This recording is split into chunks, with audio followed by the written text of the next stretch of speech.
I want to echo everything that he said. Data is at the core of what we do because it allows us to know who actually needs the resource, who's actually receiving the ballots, and all of the stuff to go between I want to vote to I voted and it's mattered and it's counted.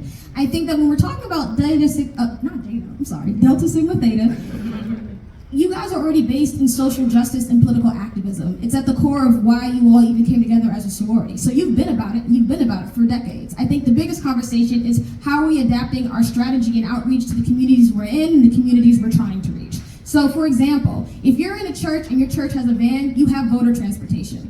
If you're in a community and you have a town hall or you have a community space, that means you have somewhere for voters to stop to get water and food and drink, because in some states it's now illegal to hand it to them in a line. That's the type of innovative thinking that we can be doing. When we're talking about outreach to young people, it's understanding that we've transitioned from partisanship to issue areas. What brings young people out isn't necessarily that they're Republican or that they're Democrat, it's that I care about reproductive health.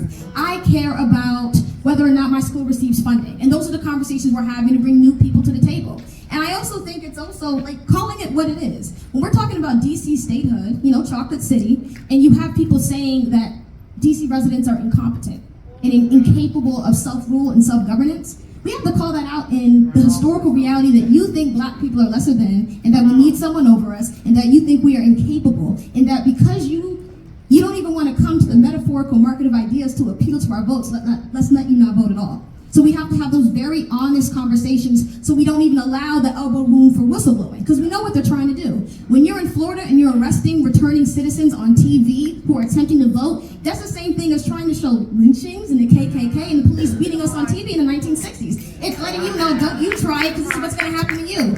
So we got to make sure we fill in the gaps and make sure that if you fall in your attempt to reach the ballot, we're going to catch you, because we got you. And I think that's that's what's so dope about Black voters. It's not even just like a political analysis, it's a family and it's a community. So I think that if we invest in the ways that we already have and we're just open to a little bit of innovation, we got it, because we had it in 2018, we had it in 2020, we're gonna have it in 2024. So I think it really just comes to that and having those conversations.